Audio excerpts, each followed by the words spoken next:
Hola, voy a viajar a Japón. Pues me parece estupendo. Ya, pero es que no sé si Tokio es una manera buena de empezar.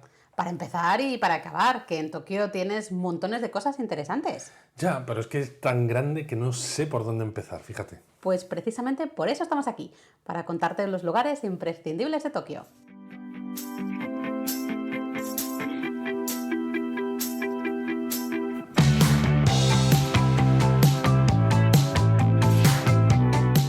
Bienvenidos a Japón a fondo, El podcast sobre Japón. de la mano de Japonismo.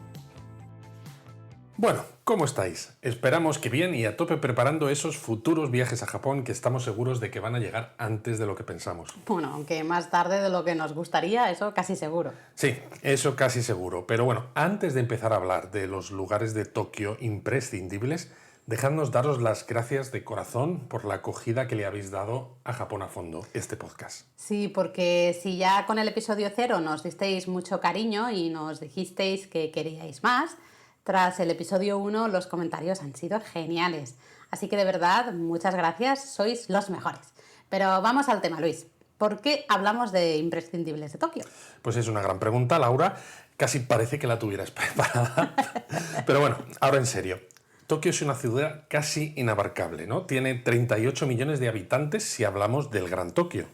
Bueno, pero es que teniendo en cuenta incluso prefecturas que están pegadas, ¿no? Y que forman ese núcleo urbano tan grande, ¿verdad? Claro, cierto, pero si solo incluso hablamos de los 23 barrios especiales, ¿no? Que es donde se concentran los principales atractivos turísticos más famosos de la capital, estamos hablando de más de 9 millones y medio de personas, ¿no? Es que es muy grande y claro, abarcarlo todo en un primer viaje o incluso en 2 o 3 es virtualmente imposible, ¿no? Entonces, como en el episodio anterior, ¿no? Ya hemos hablado de ideas generales para preparar el viaje, pues qué mejor que hablar de los imprescindibles en Tokio. Es que la verdad es que mira que es grande Tokio, ¿eh? Y yo he de decir que aunque a mí Tokio siempre me había dado un poquito más igual, porque bueno, estudié en Kioto y me encanta esa ciudad, tengo que reconocer que en los últimos años Tokio se ha ido ganando así un poquito mi corazoncito, la verdad. Bueno, no me extraña porque yo lo digo siempre, ¿no? Tokio es como un Japón en pequeñito. O sea, en Tokio tienes de todo, desde zonas que los visitantes tienen en mente, ¿no? Con gran bullicio, neones, ruido, etcétera, pero también lugares de muchísima paz y tranquilidad, ¿no? Hay restaurantes fantásticos en los que puedes comer muy bien por poco dinero, tienes también la mayor concentración de estrellas Michelin del mundo, hay rascacielos, hay edificios preciosos, casas de estilo tradicional, parques inmensos, tribus urbanas, familias, vamos, de todo. Vale. Si es que es darte pie sobre Tokio y te lanzas a hablar como si no hubiera un mañana, Luis, por Dios. La verdad es que un poco sí, ¿eh? De todas formas, antes de contar a nuestros oyentes cuáles son estos imprescindibles, habría que hablar de cuántos días pasar en Tokio, ¿no? Y eso no es tarea fácil porque, como decimos, la ciudad es súper grande. Y aunque hay muchas líneas de autobús, de metro y de trenes interurbanos, hay que decidir bien antes de ir. Sí, está claro que hay que decidir además si, ¿no? Si se quiere dedicar algunos días a excursiones a sitios cercanos, aunque para eso ya habrá tiempo más adelante, ¿no? ¿Cuántos días entonces recomendamos a nuestros oyentes, Laura? Pues si te soy sincera, todos los que podáis. Al final es una cuestión muy personal y aunque solo podáis estar 1 o 2 días en Tokio, si eso es todo el tiempo que tenéis, yo iría igualmente. Siendo un poco más específica, entre 3 y 5 días pueden servir para hacerte una breve idea de lo que es la capital de Japón, ¿no? Pero bueno, te quedas corto. En cualquier caso, como es la primera vez que hablamos de Tokio, creo que sería interesante contar brevemente, ¿no? Cómo se puede llegar hasta aquí. Porque igual damos por sentado que todos los que nos escuchan nos conocen por la web, ¿no? Por japonismo. Pero es muy posible que haya oyentes que hayan llegado aquí y no sepan nada de nuestra web. Bueno, ojalá sea así, de hecho, pero bueno, sí, tienes razón. De todas formas, vamos a decirlo de forma resumida, que seguro que podremos ampliar esto en futuros episodios. Pero si viajáis a Tokio, básicamente tenéis 2 aeropuertos entre los que escoger. Uno sería Narita y el otro sería Haneda. Eso es. El primero, Narita, en realidad está en la prefectura de Chiba, ¿vale? Que es una de las prefecturas vecinas de Tokio y se encuentra a unos 60 kilómetros de distancia. Así que, aunque se puede llegar en tren con el pase de JR, el JR Pass, vais a tardar alrededor de 1 hora más o menos en llegar del aeropuerto a la estación de Tokio. Eso sí, luego es muy fácil cambiar de tren a un tren bala pues para ir a cualquier otra parte del país. Bueno, Luis, Fácil, eso de fácil, a ver, fácil para ti, que lo has hecho 1000 veces y te encantan los trenes. Pero hay que tener en cuenta que el Narita Express llega a un andén subterráneo, que está algo retirado, y hay que caminar así un ratito hasta llegar a la zona donde están los trenes bala, por ejemplo. Vale, eso es cierto, pero si se siguen las indicaciones que están también en caracteres occidentales, es fácil llegar, quería decir. Bueno, sí, vale, en eso tienes razón. Pero el Narita Express no es la única opción para llegar a Tokio desde Narita, porque también tienes el Skyliner de la compañía privada Keisei, que tarda bastante menos y te deja en la zona de Nippori y en Ueno. Y que además es una gran opción, ¿no? Si vas a continuar viaje hacia el norte de Japón en tren bala o Shinkansen, porque esas líneas, las que van hacia el norte, paran en Ueno. O si te alojas en la zona de Ueno, ¿no? También. Pero bueno, mejor hablamos del otro aeropuerto, porque si no vamos a acabar haciendo un monográfico aquí de aeropuertos en el episodio que no es, ¿no? Aquí no toca. Así que antes de que esto se nos vaya de las manos, recordad que además de Narita, el aeropuerto de Haneda también te sirve para llegar a Tokio. De hecho, a nosotros particularmente nos gusta más. Sí, la verdad, nos gusta bastante más y es que la terminal internacional es mucho más moderna que en Narita, ¿no? Tiene un montón de restaurantes súper interesantes y es que encima solo se tardan 15 minutos en llegar al centro de Tokio con el monorraíl y el monorraíl también se puede usar con el JR Pass. Bueno, pero entonces, ¿empezamos ya a contar cuáles son nuestros imprescindibles de Tokio? Si es que nos gusta enrollarnos, ¿eh? De todas formas, fíjate que te iba a decir que antes de comenzar con esta lista de sitios, creo que es importante hacer una aclaración, ¿no? Y es que la lista que hemos preparado para vosotros no deja de ser nuestra recomendación personal, la de Luis y Laura de Japonismo. Sí, eso es. Hemos intentado escoger sitios que son populares, viendo lo que los lectores de japonismo nos comentan, pero también los hemos escogido en función de lo que nos gusta a nosotros. Efectivamente, pero bueno, no nos enrollemos más y empecemos por nuestro primer imprescindible de Tokio, que no puede ser otro que... ¡Shibuya! Efectivamente, yo creo que Shibuya necesita muy poca presentación, incluso para los que no han ido nunca a Japón. Sí, porque su paso de peatón es el más concurrido del mundo, en el que se puede cruzar en varias direcciones, pues es súper famoso, ¿no? Y ha salido en películas, mangas, animes, pero aún así estaría bien decir que Shibuya es uno de los 23 barrios especiales de Tokio y es una de las mecas de la moda japonesa. Cierto, pero además de eso, Shibuya tiene mucho más, ¿no? Por eso lo hemos seleccionado como imprescindible, evidentemente, porque además del paso de cebra, tenéis la estatua del perro Hachiko, que los tokiotas usan como punto de encuentro, ¿no? Es un... ¿Dónde quedamos? Pues nos vemos a las 6 en Hachiko, venga, vale, ¿no? Pues, Y ya que hablamos de moda, allí está el centro comercial 109, uno de los más clásicos, que además renovó su logo hace relativamente poco. Así que si buscáis ropa de la que se lleva en Japón cuando visitéis el país, pues 109 es vuestro lugar. Y también está el hecho, ¿no?, de que como el paso de cebra es tan famoso, hay varios lugares desde los que verlo y fotografiarlo. Sí, sí.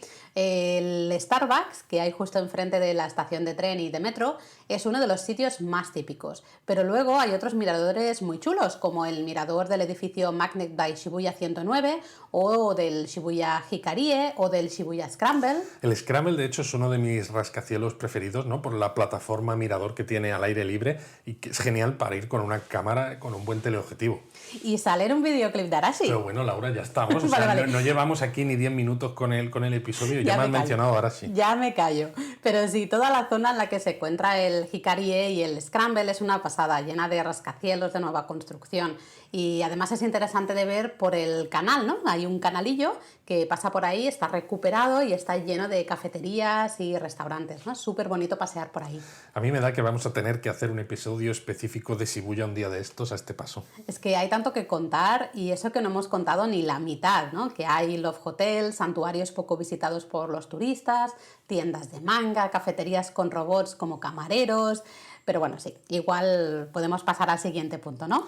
Mejor, sí, porque si no, si te dejo, te acabas convirtiendo el imprescindibles en Tokio en imprescindibles en Shibuya, ¿no? De todas maneras, para los que nos estáis escuchando, no os preocupéis si decimos muchas cosas de un sitio, porque luego en la descripción del episodio tendréis todos los enlaces para ampliar la información.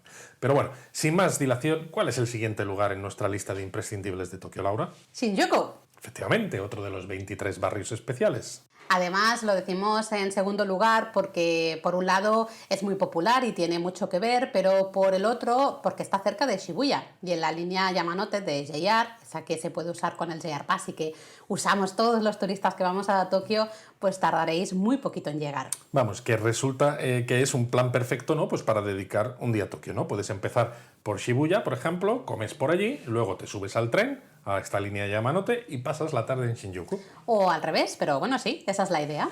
Además, Shinjuku no es otro de esos sitios que salen en muchas series y películas, ¿no? Sí, de hecho, si alguien ha visto la tercera temporada de Cobra Kai en Netflix, hay una escena en la que se ven los edificios de Shinjuku. Y no diremos más para no hacer spoiler a nadie. Así que si queréis comentarlo en nuestro canal de Discord, podemos tener una conversación sobre esto. Ya sabía yo que alguna cosa friki ibas a colar, ya es que ya lo sabía. ¿Qué le vamos a hacer?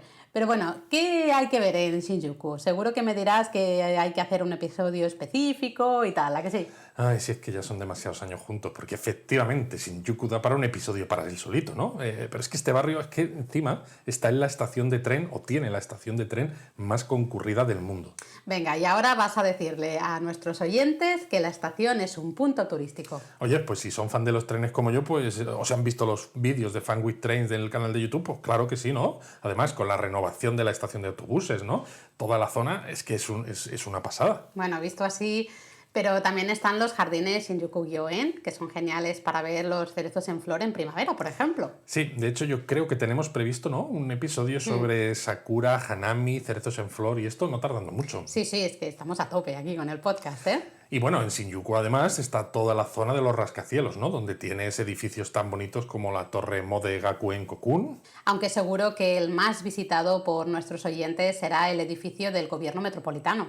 Efectivamente, porque la sede del gobierno de la metrópolis de Tokio es un genial edificio, un genial rascacielos que tiene 2 torres y es obra de uno de los arquitectos japoneses más famosos, Tange Kenso. Bueno, si hay fans de la arquitectura como tú, seguro que irán a verlo, pero yo decía que sería el más visitado por otra cosa. Bueno, supongo que te refieres a sus 2 miradores gratuitos, ¿verdad? Eso es.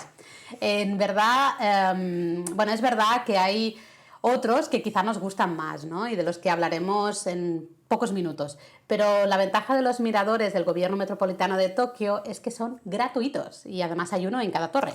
Eso sí, la desventaja es que son acristalados y la vista no es exactamente de 360 grados. Pero claro, ver Tokio desde esa altura, ¿no? Y sin tener que pagar nada, pues es una maravilla. Pues sí. Y a ver, ¿qué más? Bueno, luego está Kabukicho, con el hotel de Godzilla, Golden Gai y sus bares. O la zona de Omoi de Yokocho, por ejemplo, ¿no? Llena de restaurantes especializados en brochetas de pollo yakitori y otras cosas. Al final te voy a dar la razón, ¿eh? En que esto da para otro episodio. Pero bueno, me estoy mordiendo la lengua para no contar todo lo que hay interesante de Shinjuku, así que mejor me callo ya, ¿eh? Sí, no, sí, te entiendo, pero por eso precisamente vamos a dejar ampliar la información de todo esto para otros episodios y de momento lo que hacemos es pasar a la siguiente recomendación, que es... ¡Asakusa! Que no es un barrio especial, sino un distrito dentro de esos 23 barrios. Pero bueno, lo importante de Asakusa es que yo creo que es el lugar tradicional más famoso de Tokio, ¿no? Y uno de los más visitados de todo Japón. Y es que, de nuevo, aunque hay mucho que ver en Asakusa, hay una estrella indiscutible. Es el templo Sensoji, el más antiguo de Tokio, que data del siglo VII. Bueno, es el más antiguo, ¿no? Si tenemos en cuenta su construcción original, pero el templo que hay hoy, que vemos hoy, está reconstruido tras los bombardeos de la Segunda Guerra Mundial, porque quedó reducido a cenizas y a escombros.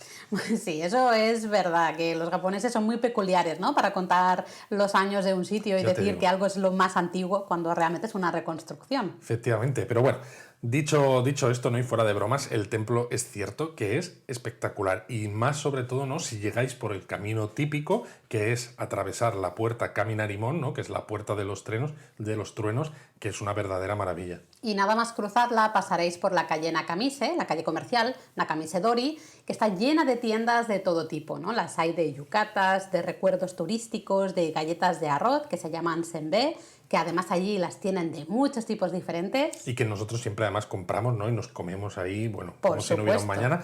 Pero bueno, se me ocurre, ¿no? Que igual podríamos hacer un episodio también en el podcast hablando de compras y souvenirs.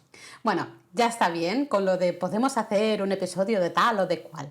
Ha quedado claro que tenemos episodios para todo, que tenemos muchísimas ideas. Pero a ver, ¿de qué estábamos hablando? Estamos hablando de comprar galletitas en Ben Nankamisedori o de comértelas. Ah, es que están muy buenas, ¿qué pasa? No, nada. Pero bueno, una vez atravesada esta calle, ¿no? La calle comercial, llegáis a la segunda puerta del templo, ¿no? Y al cruzarla veréis el salón principal, una pagoda y muchas más cosas, ¿no? Todo lo que es el complejo del templo Sensoji es espectacular. Y un consejo, id también de noche. Reservad un ratito por la noche porque aunque el salón principal está cerrado, todo lo que es el complejo sí que está abierto.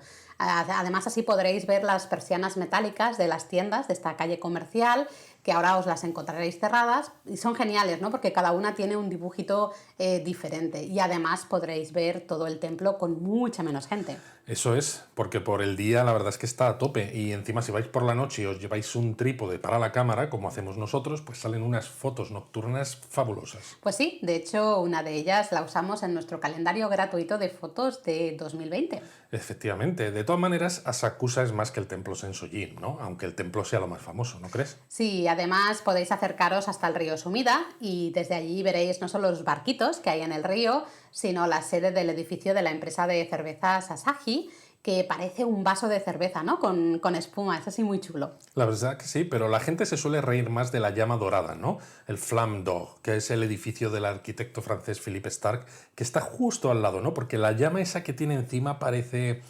Bueno, no parece precisamente una llama, ¿no? Sino otra cosa. Se parece a una caca voladora. Bueno, no lo quería decir de una manera tan cruda, pero ha sido clara y precisa. Pues claro, como tiene que ser. Pero bueno, también se ve la Torre Skytree, que es el segundo edificio más alto del mundo, y hay mucho más que ver en Asakusa, ¿eh? No os voy a decir eso de en otro episodio os lo vamos a contar, porque seguro que a estas alturas, aunque solo sea el segundo episodio de Japón a fondo, ya sabéis cómo va la cosa. Así que momento de dejar Asakusa entonces y recomendar otro lugar de Tokio, ¿no? Id con la libreta y ir apuntando, ¿no? Entonces, ¿cuál viene después de Asakusa? Akihabara.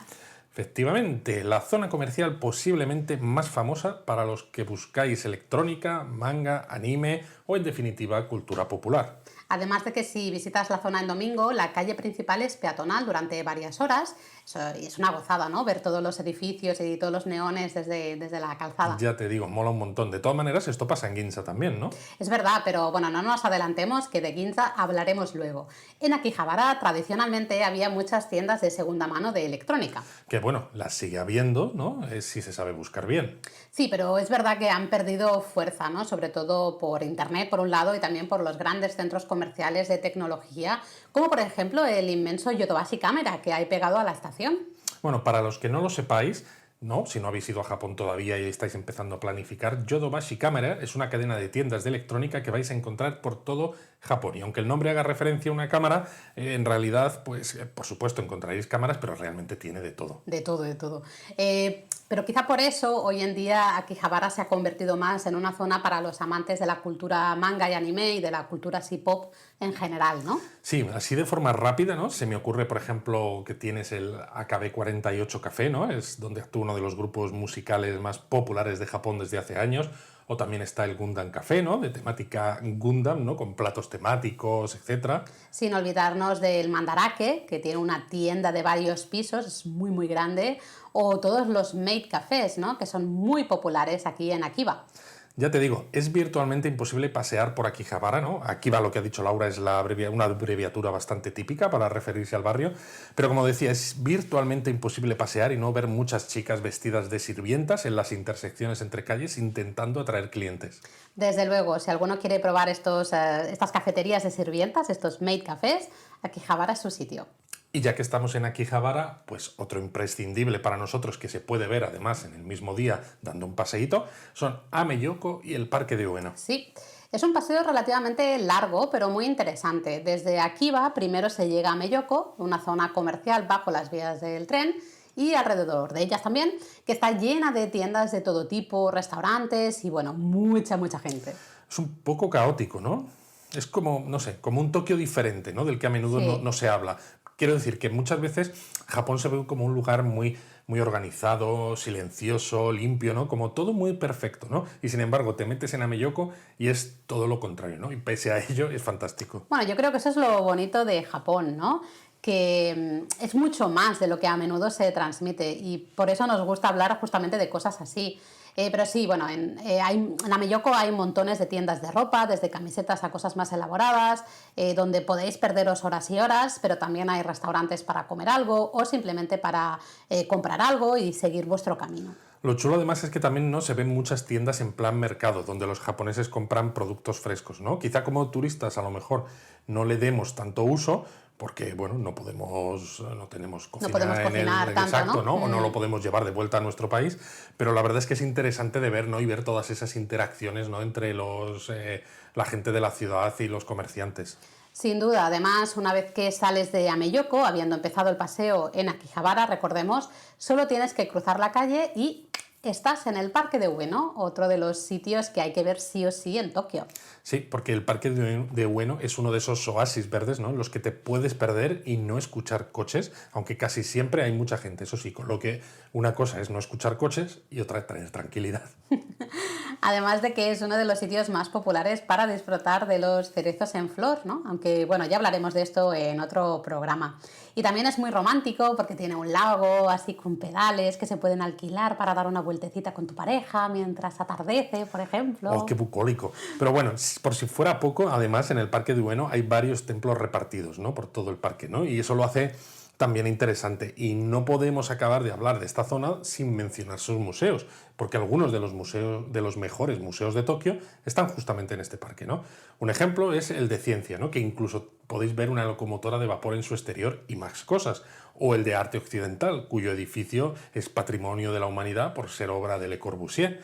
La verdad es que te puedes pasar horas y horas en el parque, ¿eh? Totalmente cierto. Yo diría de todas formas que ya tendremos tiempo para hablar largo y tendido del parque en otro episodio del podcast. Así que, Venga, ¿qué vale. te parece si saltamos a otra de nuestras recomendaciones, ¿no? Y una además que viene muy, muy cargada de sitios interesantes. Ah, estás hablando de Harajuku, que yo lo sé. Bueno, más que nada porque lo he visto aquí en la lista que nos hemos hecho. Pero no de- lo digas, Laura, que quedamos mal. Bueno, fuera de bromas, efectivamente, Harajuku es un lugar de Tokio que no puede faltar en ninguna lista de imprescindibles, ¿no? Y eso a pesar de que la estación de JR, que es donde para la línea Yamanote, recordad, una que se puede usar con el JR Pass, era una preciosidad y bueno, pues la han cambiado por otra más grande y moderna. A ver, yo lo entiendo, ¿eh? Entiendo el cambio porque la anterior era una ratonera, una estación muy pequeña y no se podía ampliar. Y encima Harajuku es una zona súper popular. Pero vaya, podrían haberse esforzado un poco más porque el edificio, que vale, han mantenido una parte, ¿no? Pero era una maravilla y en cambio el nuevo pues no tiene nada de especial. Estamos de acuerdo, sí. Pero aunque esté mal decirlo, porque aquí el loco de los trenes soy yo, pues no estamos recomendando Harajuku por su estación de tren, ¿no? ¿Ah, Vamos, no? que podríamos hacerlo, ¿no? Somos así de frikis con el tema ferroviario, pero me da que no es eso. No, no, no, no. A ver, allí tienes el parque Yoyogi, por ejemplo, ¿no? Que es el pulmón verde fantástico en Tokio. Y justo al lado además tienes el Gimnasio Nacional de Yoyogi, que es un precioso edificio que diseñó también Tange Kenzo, ¿no, Luis? Sí. Para los Juegos Olímpicos de 1964. Por no hablar del santuario Meiji, o Meiji Jingu en japonés, un santuario dedicado al emperador Meiji, con un camino de entrada precioso, ¿no? Rodeado de naturaleza. Pues sí, la verdad es que este santuario es una maravilla además para ver jóvenes vestidos con sus mejores galas en la fiesta del paso a la edad adulta a principios de enero, como decíamos en el episodio 1 del podcast, ¿no? Y además es perfecto si vais en domingo, porque es muy probable que veáis alguna boda japonesa por el rito sintoísta. Ah, ya ves, así que bueno, es una maravilla. Prestad un poquito de atención a los kimonos de los novios y de los familiares, a los diseños, los patrones, a ver si veis los blasones. Bueno, ya hablaremos de kimonos, ¿no? Porque el tema Ya tiene estamos. miga, ya estamos, sí. Pero vamos, sigamos con Harajuku, porque si estás en la estación de tren, ¿no? Y cruzas la calle, te metes derechito en la calle Takeshita o Takeshita Dori. O sea, es una calle que está llena de tiendas de todo tipo, ¿no? Tenéis restaurantes, locales donde se vende algodón dulce o en su día palomitas de sabores, ¿no? Y en muchos casos son locales súper populares con gente haciendo cola, ¿no? Para comprar lo que sea. O tiendas de ropa, ya que esta calle y las calles de la zona son uno de los centros de la moda japonesa más callejera, ¿no? Donde antes se ven esas nuevas tendencias que en muchos casos luego se extienden por el resto del mundo. Y también hay tiendas de las que te gustan a ti, ¿no? Pues sí, porque hay tiendas de fotos y productos de idols japoneses y coreanos. Así que si te gusta la música de algunos grupos de idols, Ahora sí. Por ejemplo, sí, Arashi, por ejemplo, pues eso, si te gustan estos grupos, te puedes volver loca en estas tiendas, ¿no? Comprando sin parar. Así que mucho ojo que luego os quedáis sin dinero. De todas maneras, a mí toda esta zona me gusta por su arquitectura y por sus tiendas de marcas top, ¿no? No porque tengamos el dinero para comprar en esas tiendas, claro, sino por lo bonitas que son. Y es que muchas de ellas, además, han sido diseñadas por arquitectos famosos, tanto japoneses como internacionales. Así que pasear por la avenida Omotesando, que es paralela a Takeshita-dori, pues es una maravilla. Mira que a mí la arquitectura me gusta menos que a ti, la verdad, pero sí es cierto que toda esta zona da para un paseo genial, ¿no? Admirando todos estos edificios. De hecho, en la web tenemos una ruta a pie en la que explicamos en qué edificios podéis fijaros y os damos así indicaciones de quiénes fueron los arquitectos y todas estas cosas. Además, esa ruta luego continúa por Aoyama, una vez que acaba Omotesando, ¿no? Que allí también hay edificios geniales. Sin duda, pero antes de irnos de Harajuku, para hablar de otro imprescindible, a mí me gustaría hacer una recomendación gastronómica, si se puede. Hombre, claro, ¿no? Al fin y al cabo, para eso tenemos un libro que se llama Japonismo, un delicioso viaje gastronómico por Japón, que mezcla turismo y gastronomía. Ya, sé que la cuña publicitaria ha sido muy descarada, pero mirad, nadie nos patrocina el podcast, ¿no? La cosa está además muy malita, así que dejadnos que hagamos esta pequeña cuña y compraos el libro si aún no lo tenéis, porque tiene un precio muy competitivo, contenidos muy interesantes y montones de fotos súper chulas de Japón, que encima son todas nuestras. Vale, Luis, tranquilo, ha quedado claro. Déjame decir la recomendación gastronómica en Harajuku, ¿no? Vale, ya me callo. Bueno, tampoco es eso. Bueno, que me lío. En Harajuku tenéis Gyoza Row, aunque a veces igual lo veis escrito como Gyoza Row. Es uno de los restaurantes especializados en gyozas más famosos de Tokio. Y para el que no lo sepa, las gyozas son unas empanadillas de origen chino, pero adaptadas al gusto japonés y que están buenísimas. Es verdad que sus gyozas no son quizás las mejores que hemos comido en Tokio, ¿no? Pero si te sientas encima en esa barra y ves la zona de la cocina que se ve sucia, como antigua, cutre, que es algo encima bastante común, ¿no? En los restaurantes tradicionales, a pesar de lo que muchas veces se cree sobre la absoluta limpieza que hay en Japón. Es verdad, de hecho muchos lectores se han sorprendido, ¿no? Al ir y verlo con sus propios ojos. Y eso que en el artículo que tenemos sobre el restaurante en japonismo lo explicamos. Pero en serio, dejad cualquier prejuicio que podáis tener atrás, porque comer unas gyozas en Harajuku es la manera perfecta de completar la visita a toda esta zona de la capital japonesa. Estoy totalmente de acuerdo. Pero bueno, ya que hemos hablado de una zona de Tokio, ¿no?, que tiene buena arquitectura, pues vamos a recomendar otra que también tiene una arquitectura fantástica y que no es otra que es Ginza. Pues sí, mira que Ginza a mí a priori me parece un sitio poco interesante, ¿no? Porque es todo tiendas caras, básicamente. Pero por un lado no todas son tan caras y en las que sí, bueno, pues se pueden mirar los escaparates y especialmente admirar la arquitectura. Bueno, y por no hablar de los centros comerciales que se han abierto en los últimos años, que tienen montones de tiendas, aquí sí, para todos los presupuestos, también muchísimos restaurantes. Uno de ellos, por ejemplo, tiene hasta un salón mirador acristalado con unas vistas geniales. Sí, otro tiene, por ejemplo, un teatro donde hacer no. Sí, la verdad es que es muy curioso el cambio que ha dado Ginza en los últimos años, ¿no? Se ha vuelto quizá un poco más accesible, aún manteniendo sus grandes marcas de siempre. Exacto. Y aquí en Ginza, como hemos dicho antes, el domingo también se peatonaliza la calle principal durante unas horas, con lo que es una gozada visitar el barrio durante ese día. Además, como la arquitectura de muchos de sus edificios es muy interesante, pues bueno, también tenemos publicado en Japonismo un artículo para disfrutar a pie de los mejores edificios de ese barrio. Vamos, una maravilla. Ya ves.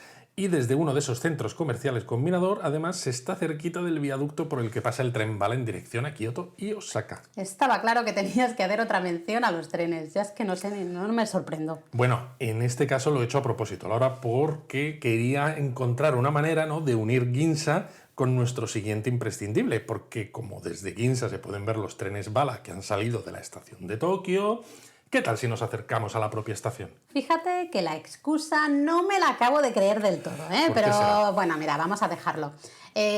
Porque sí, la estación de Tokio es una maravilla y una preciosidad. Sí, además, si no nos explicamos, quizás alguien que nos escuche puede pensar que somos unos tipos raros, ¿no?, recomendando una estación por mucho que sea la estación central de la ciudad. Bueno, a ver, tipos raros somos, ¿no? Pero Sí. aparte de eso, es que la estación de Tokio cumplió 100 años en 2014 y se aprovechó entonces para restaurarla hasta dejarla como era originalmente. Es un precioso edificio de ladrillo rojo del periodo Taisho donde se ven influencias occidentales y japonesas. Sí, aunque eso es por el lado Marunouchi, ¿no? Porque por el lado contrario de la estación, el lado Yaesu es mucho más moderno y tiene una arquitectura que es justo lo opuesto a la de la estación clásica. Bueno, es que Tokio ha crecido tanto y las líneas de tren también que la estación es un mastodonte, ¿eh? Y es genial porque hay tiendas de todo tipo, algunas de series de anime y de manga o de series de televisión japonesas.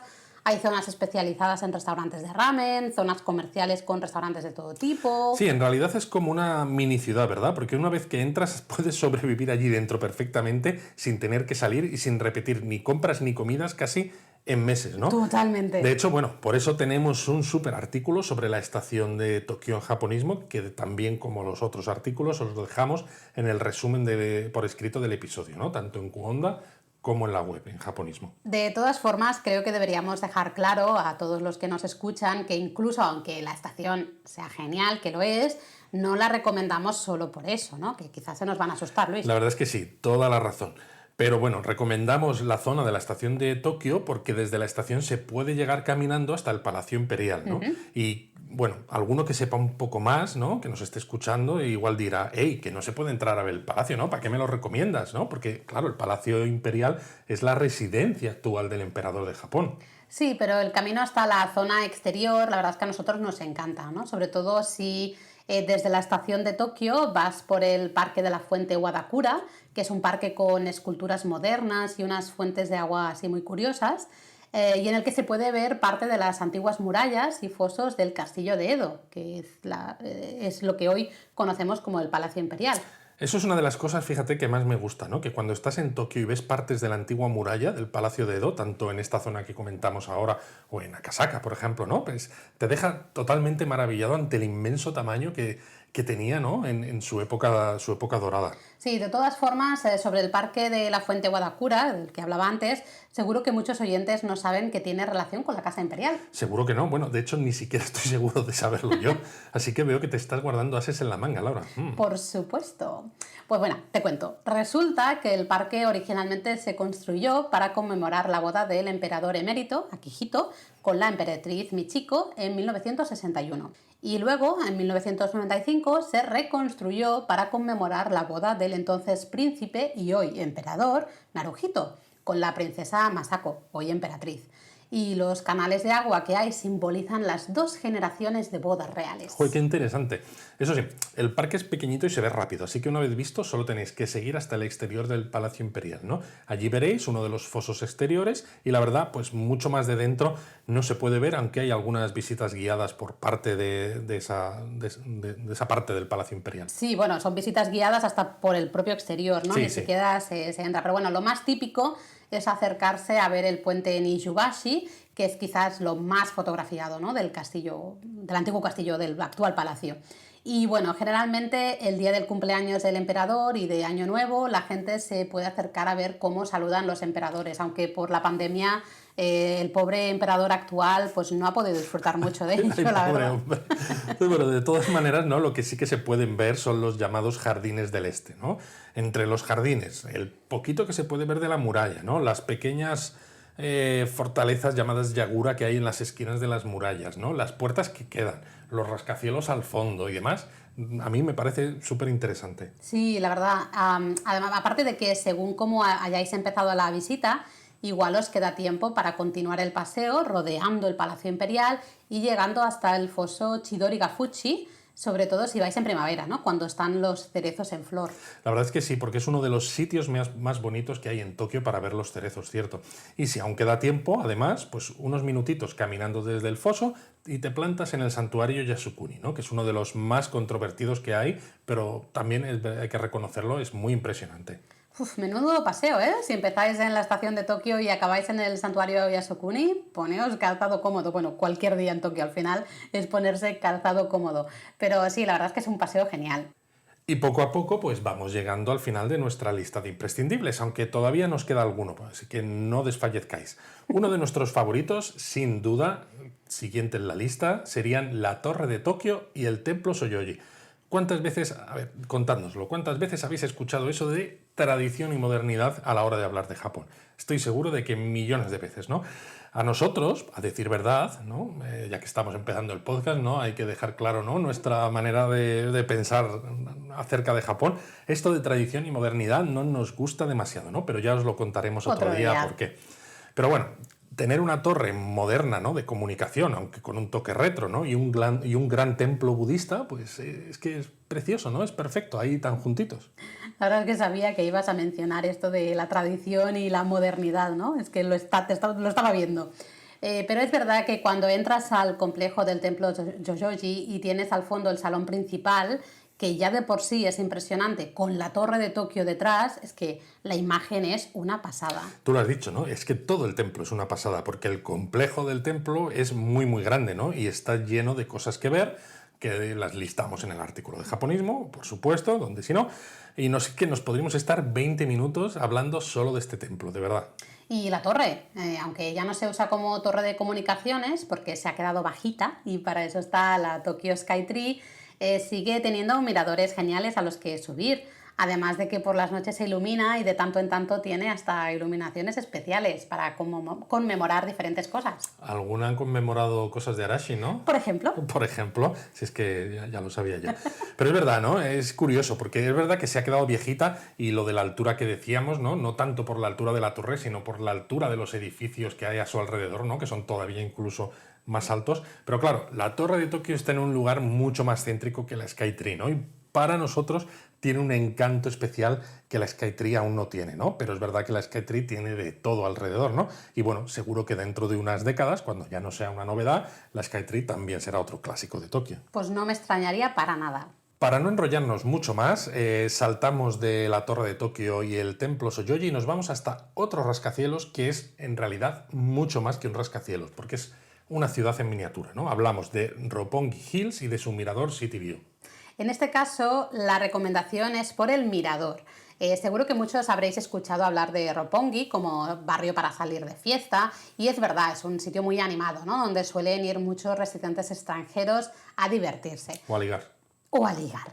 Pero nosotros os lo recomendamos porque en lo alto de la Torre Mori, en el complejo de Roppongi Hills, tenéis el que para nosotros es el mejor mirador de la ciudad. Pues igual un día podríamos hacer un episodio cortito, ¿no? Hablando de miradores en Tokio. Pero bueno, si nos tenemos que quedar con uno, es verdad, incluso aunque sea algo caro, porque lo es, nos quedamos con el City View de la Torre Mori, ¿no? ¿Y por qué nos gusta tanto? Bueno, nos encanta porque primero hay un mirador acristalado, casi arriba del todo, de la torre, en un espacio que además se usa para exposiciones temporales, ¿no? Nosotros la última vez que subimos al mirador vimos una exposición sobre Pixar y sus películas, que la verdad que estuvo súper interesante.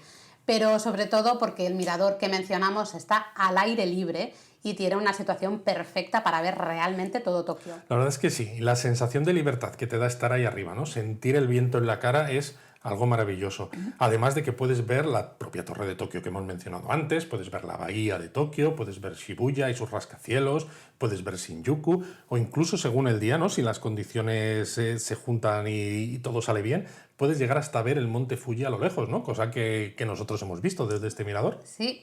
Eso sí, hay que informarse bien de si está abierto o no antes de ir, porque como es al aire libre, si hace mucho viento, sobre todo en días así de tifones o de grandes lluvias, el mirador se cierra. Eso es cierto. Y una recomendación final para este mirador. Llevad una cámara que tenga un zoom potente, ¿vale? Porque las fotos desde arriba de toda la ciudad son espectaculares, ¿no? Pero cuando podéis hacer zoom y acercaos a los rascacielos de Shibuya o poder acercar el Fuji en la medida de lo posible, es una maravilla. Y venga, llegamos al final con el último imprescindible, que en este caso es la isla artificial de Odaiba. Sabemos que a algunos igual puede que no os guste tanto, ¿no? Pero dejadnos explicaros brevemente por qué lo consideramos un imprescindible, ¿no? Y porque lo que decíamos al principio, eso al final es nuestra lista, ¿no? Lo primero es por cómo se llega, porque se llega a lo más típico es con la línea Yurika-Mome, que es un tren sin conductor que cruza el Rainbow Bridge o Puente del Arco Iris. Y si os colocáis al principio o al final de este tren, como no hay conductor, ¿no? Pues está totalmente la vista, no hay nada que te moleste y las vistas son fantásticas. Mira que, aunque sabía que ibas a hablar de trenes, en este caso tengo que darte la razón, ¿eh?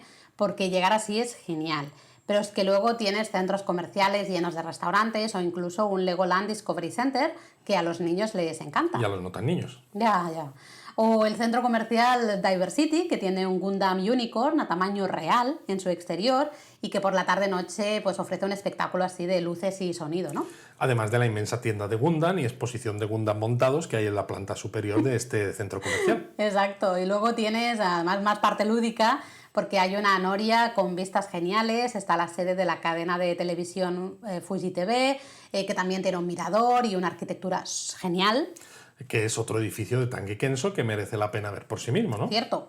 O el propio paseo marítimo, con una réplica de la Estatua de la Libertad y unas vistas geniales de la bahía de Tokio y el Rainbow Bridge, ¿no? que recomendamos especialmente al atardecer.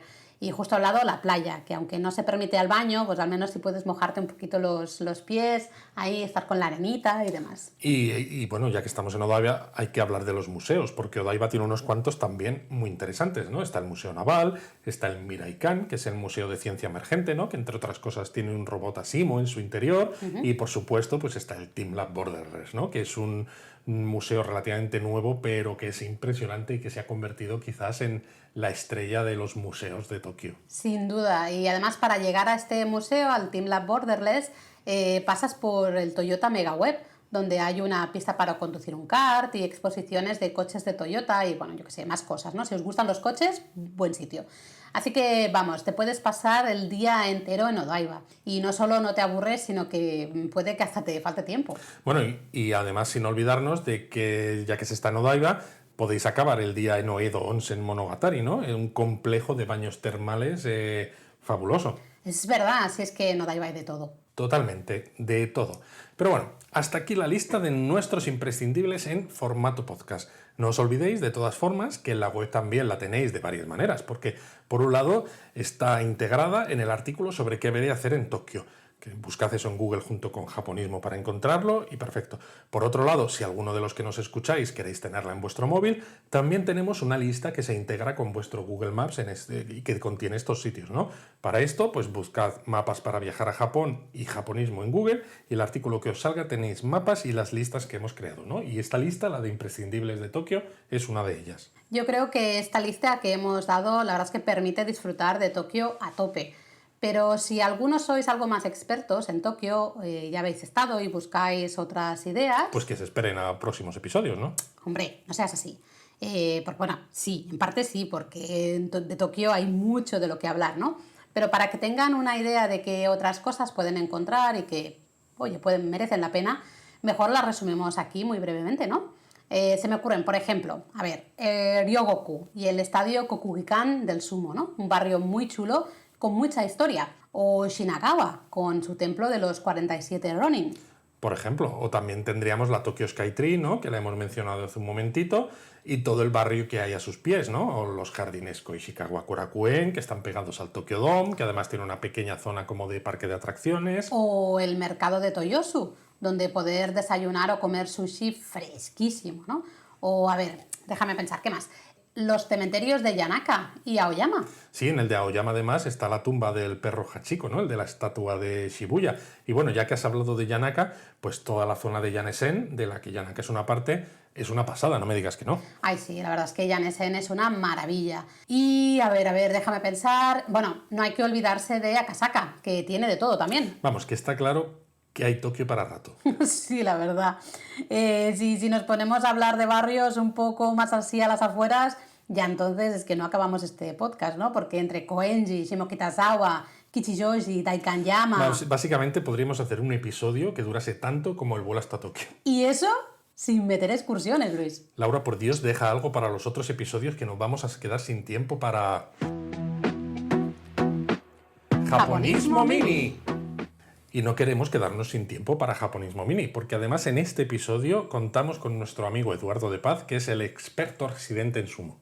Exacto, Eduardo lleva muchos años, pero muchos años, siendo un apasionado del sumo, hasta el punto de que ha escrito un libro sobre el tema y cuando había sumo en televisión, concretamente en Eurosport, Él era el que lo comentaba. Además de que es autor de varios artículos sobre sumo en japonismo, ¿no? Aunque hace tiempo que no se prodiga, Eduardo, Ejem, ejem. exacto, y tiene su propia web sobre sumo, llamada Sumo Japonés, que encontráis en sumojaponés.com. Pues nada, vamos a conectar con él. Bueno, y tenemos justo al otro lado del teléfono a Eduardo de Paz, nuestro experto residente en sumo, como ya hemos dicho. ¿Qué tal, Eduardo? ¿Cómo estás? Hola, ¿qué tal Luis, Laura? ¿Cómo estáis? Encantado de estar aquí con vosotros. Qué suerte tenerte por aquí en este episodio 2 de Japón a fondo para que nos cuentes un poquito, porque sabemos que acaba de terminar el torneo de sumo de Año Nuevo, ¿no? De Tokio, pero para toda la gente que nos escucha y que dice, y esto del sumo, ¿no? Cada cuánto es, cómo es, cuéntanos un poco, ¿no? Todo esto de los Sí. torneos. Bueno, los torneos de sumo hay 6 al año, todos los meses impares, enero, marzo, etcétera. Bueno, ya sabéis todos los que son los meses impares. 3 de ellos son en Tokio. Uno de ellos es en Osaka, otro en Nagoya y otro en Fukuoka. Esto en, digamos, lo normal, porque este año ha sido todo un desbarajuste por causas que todos sabemos, ¿no? Sí, Pero ¿no? bueno, eso es lo Eso quería normal, sí. preguntarte, ¿no? ¿Cómo ha afectado, ¿no? Todo lo que llevamos vivido en 2020 y este poquito de 2021, ¿no? Toda esta pandemia a la práctica, ¿no? De un deporte Mm. tan de contacto, ¿no? Como el sumo. ¿Qué ha pasado? Pues la verdad es que ha pasado un montón de cosas. Fíjate, todo empezaba lógicamente el año pasado, ¿no? Como nos ha pasado a todos, ¿no? En todos los países. Esto ha sido una pandemia global y nos ha afectado a todos. Y ya el torneo de marzo del año pasado en Osaka, que estuvo a puntito de cancelarse, al final se disputó a puerta cerrada con todas las entradas ya vendidas y todo, hubo que devolver el dinero y demás. Qué Luego el barbaridad. torneo de mayo se suspendió por el estado de emergencia en Tokio, luego el de Nagoya ya se disputó en Tokio, no se fue a Nagoya porque querían, yo creo que con muy buen criterio, que, digamos, los luchadores no se movieran de Tokio, que es donde están las gellas, digamos, los gimnasios, ¿no? Donde Ah, vale. entrenan. O Entonces, sea, que todos los gimnasios de donde residen los luchadores están todos en Tokio, están ¿no? todos en Tokio Vale. o alrededores. Hay alguno en Saitama, alguno en Chiba y tal, pero básicamente todos Tokio, zona de Tokio, digamos así. Y claro, lo que se pretendía era que no se movieran los luchadores, no tener que meterles en trenes cerrados y demás para ir a Nagoya. Entonces se quedó el torneo se hizo en Tokio, el de septiembre en Tokio ya se admitió público, 2.500 personas. El de noviembre, que iba a ser en Fukuoka, también se disputó en Tokio, por la misma razón que el Ujú. de Nagoya, pero ya se permitieron 5.000 personas y en este último de enero, que tocaba en Tokio, y ahí es donde se ha celebrado, también se han admitido otra vez 5.000 personas, lo cual, bueno, pues viendo cómo está el tema del coronavirus también un poco disparado en Japón, nada que ver con lo nuestro, afortunadamente para ellos, ¿no? Pero bueno, también es un punto yo creo que muy interesante, sobre todo de cara un poco a los Juegos Olímpicos, ¿no? De decir, oye, creo que Exacto. Japón lo puede hacer, sin ninguna duda. Pero de todas maneras, hablamos de 2.500 la primera vez que se admitió público, 5.000 después, como incluso en este torneo de Año Nuevo. Sí, ¿Cuál es la capacidad que tiene el estadio de Tokio donde se suele hacer el sí. sumo? Pues alrededor de unas 13.000 personas, unas 13.000 localidades son las que entran Vale. sí, a foro completo, digamos. O sea, estamos Vamos. hablando de que se ha permitido algo menos en este último torneo, ponle como un 40%, ¿no? Del Ujú. aforo. Vale. Y una cosa, siendo el sumo como es un deporte no tan tradicional, ¿no? Y con tanta tradición, ¿no? Que los japoneses lo consideran casi, pues eso, Sí. eh, tan milenario, o como quieras llamarlo, ¿no? Los luchadores de sumo se han comportado bien a lo largo de esta pandemia, o con esto de que son también, pues, un Casi poco todos. famosos. Sí. Casi, Casi todos, casi dice todos. casi todos, pero no todos. No Vamos a ver. todos, no. Ha habido alguno, de hecho, hubo un luchador, Avi, que en pleno confinamiento decidió irse de juerga y a cenar bueno, y a celebrar y le pillaron, claro, porque los luchadores de sumo pueden ser cualquier cosa menos desconocidos en Japón. Es Por lo que te iba a decir, que son fácilmente reconocibles, Mucho, ¿no? sí, sí, aparte de porque son unos cuerpos que evidentemente exceden con mucho la media de los japoneses, aparte pues son rostros muy conocidos en Mm. Japón. como es lógico, pues le pillaron. Le han metido 3 torneos de sanción, con lo Ostras. cual va a acabar en la zona media de todas las categorías, bajando un montón. Eso, además, para los luchadores que tienen su dinerito, ¿no?, mensualmente, pues oye, es un palo bien gordo. Pero oye, Claro, que porque ganan más cuanto más mejor claro, sea la categoría en la que compites. efectivamente, ten en cuenta que el sumo está dividido en 6 divisiones, solo las 2 primeras reciben un salario mensual. Las otras 4 se consideran de aprendizaje, por decirlo así, y no tienes un salario mensual. Bueno, pues digamos en los gastos que te puedan dar en el gimnasio para, bueno, pues para tus gastos, tu dinerito, casi, casi, no sé decir propinas o algo así, pero casi, casi, ¿no? Para que la gente lo pueda entender. O sea, que este luchador ha hecho, vamos, ha hecho la tontería del siglo, Pues ¿no? Con totalmente. Ten en cuenta que va a poder participar en el próximo torneo de marzo, ya se le acaba la sanción, y va a estar en la parte baja de la tercera división. O sea que le va a costar qué volver barbaridad. Volver a a subir, subir claro. otra vez, sí, sí. Pero Ujú. oye, que espabile, si es que las normas son para todos. Mañana, por cierto, publicamos en sumojapones.com. Mira cómo te he metido ahí la cuña, así de Sí, ¿eh? forma, así, sin quererlo. Bueno, venga, te dejamos porque hay confianza. Un artículo también sobre un Oyakata. Los Oyakatas son, digamos, los entrenadores principales. Ujú. Otro al que también le han pillado saltándose todos los confinamientos, normas y tal, y que, bueno, está por ver si le acabarán expulsando o al menos degradarle hasta el rango más bajo de los entrenadores. Madre mía. Madre O mía, sea, qué quiero decir que barbaridad. entonces no son solo los luchadores, que es que incluso los Oyakata, alguno, por eso digo que la mayoría, es decir, son, ¿cómo diría? Pequeñas piedras, que Ya. evidentemente no pueden empañar el buen comportamiento que están teniendo la mayoría de los luchadores. Pero oye, Claro, siempre hay lo que es. ovejas negras en todas Bueno, partes, pero al eso menos en general, ¿no? Se están comportando bastante bien, sí. lo cual es positivo. Y bueno, volviendo al tema ya de este torneo en concreto, ¿no? El de sumo que acaba de terminar en Tokio.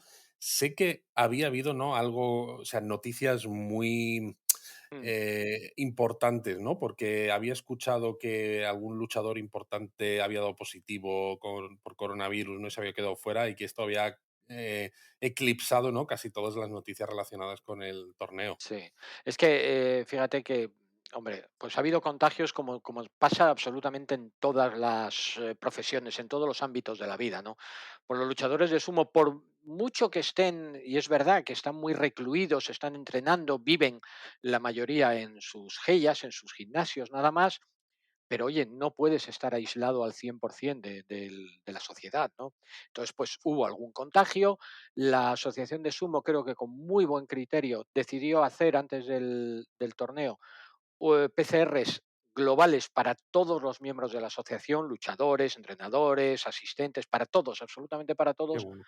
Y ahí, claro, salieron algunos contagiados más. La mayoría eran asintomáticos, no tenían ni Ujú. idea que estaban contagiados, pero lo estaban. Y claro, lo gordo fue cuando se descubrió que uno de los contagiados era el Yokozuna Hakuho.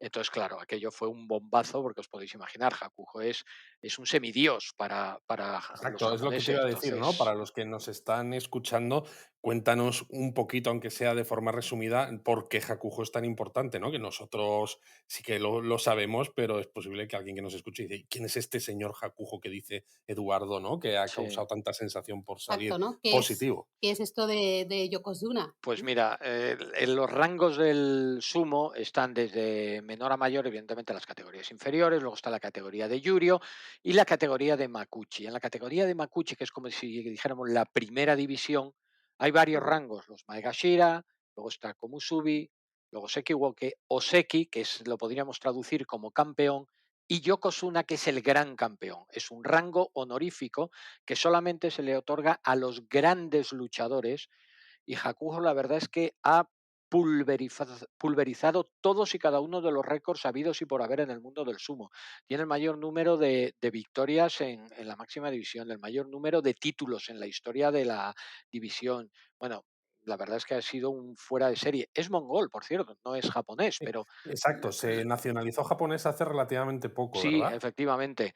Porque una de las normas que existen en el mundo del sumo es que si tú quieres hacer carrera una vez que acabas tu, eh, tu carrera, digamos, como luchador profesional, quieres seguir dentro del mundo del sumo, como entrenador, como Yakata, una de las normas que te obligan es que tengas la nacionalidad japonesa. con lo cual Hakuho evidentemente la pidió porque él quiere que continuar como entrenador una vez que acabe su carrera en activo, que lamentablemente para los que nos gusta el sumo no le queda demasiado ya, y es una auténtica pena. Es una auténtica pena, sí, porque está siendo el gran dominador, ¿no?, del sumo y supongo que, en tu opinión experta, ¿no?, tardará mucho tiempo, ¿no?, en volver a ver a alguien que pueda hacer sombra a esas cifras. Evidentemente nunca se puede saber qué es lo que va a ocurrir, pero yo ahora mismo si alguien me preguntara, yo no sé si lo veré. Fíjate lo que te digo. O sea, yo creo que los aficionados al sumo estamos viviendo un momento histórico porque después del gran Yokozuna Taijo, que era el hasta entonces el que tenía todos los récords, creo que tenía unos registros que todos pensábamos que no se iban a batir y fíjate por dónde ha venido Hakujo y los ha batido, no, los ha destrozado. Con lo cual, creo que estamos viviendo un momento más que histórico en el mundo del sumo y cuando este hombre se retire, no sé si decirte que va a ser un duelo nacional, Pero casi. pero casi, casi, porque oye, una cosa, los japoneses, a pesar de que Hakuho es mongol, le adoran. O sea, para ellos es lo que os decía, un semidios y sin ninguna Bueno, duda, claro, ya son l- muchos años en el país, claro. ¿no?, y al final se ha integrado allí también, ¿no?, ha hecho Y toda su vida allí, ha dado muchas alegrías, ¿no? Al mundo del sumo también. Sí, y Entonces, además por eso es una persona que ha sabido adaptarse a la sensibilidad japonesa, que ha llevado su título, su rango de yokozuna, que es un rango de mucho honor, de mucha importancia para el mundo del mm, sumo y para Japón en general, lo ha llevado, pero vamos, con una dignidad impresionante, con lo cual los japoneses sinceramente le adoran y para ellos es, aunque no sea japonés de nacimiento, para ellos es un japonés más. qué bueno. Y por lo que tengo entendido, además, ¿no? Cuando se hicieron todas estas PCRs antes del torneo de ahora de Año Nuevo, los gimnasios donde había luchadores contagiados, el resto de luchadores de ese gimnasio tampoco pudieron participar, ¿no? O algo así. No, efectivamente, incluso algunos que habían dado negativo simplemente por pertenecer a la misma GEIA, al mismo gimnasio que alguno de los contagiados, por ejemplo el caso de Hakujo, pues automáticamente la asociación de sumo les prohibió, digamos, les aisló, exactamente fueron cuatro las GEIAs que se les impidió participar en este último torneo, digamos, se les aisló por o positivo o estar en contacto con positivo. Con lo cual hubo bastantes bajas significativas, lo cual no ha quitado para que el torneo haya sido realmente apasionante, las cosas como Bueno, son. eso justo hablamos ahora, pero ¿no ha habido ningún tipo de polémica ahí en Japón, ¿no? Ante la idea de que el torneo pudiera estar quizás el resultado final pudiera no ser del todo válido, ¿no? Desde un punto de vista de que, bueno, hay tanto luchador no importante que se queda fuera que no sé si Sí, tiene ya te el entiendo. mismo peso, ¿no? El que gane, porque claro, es que se ha quitado de un claro. plumazo a muchos competidores importantes. Sí, pero yo siempre digo, fíjate, que todo el mundo empieza con las mismas armas. Es decir, vale, faltan los Yokozuna, no estaban. Faltaban algún que otro luchador importante. Quizás se han notado más en la categoría Yuri, en la segunda división, donde había más bajas todavía que en la primera división, ¿no? Pero todo el mundo salía con las mismas armas. Es decir, todo el mundo se iba a enfrentar a los mismos de arriba.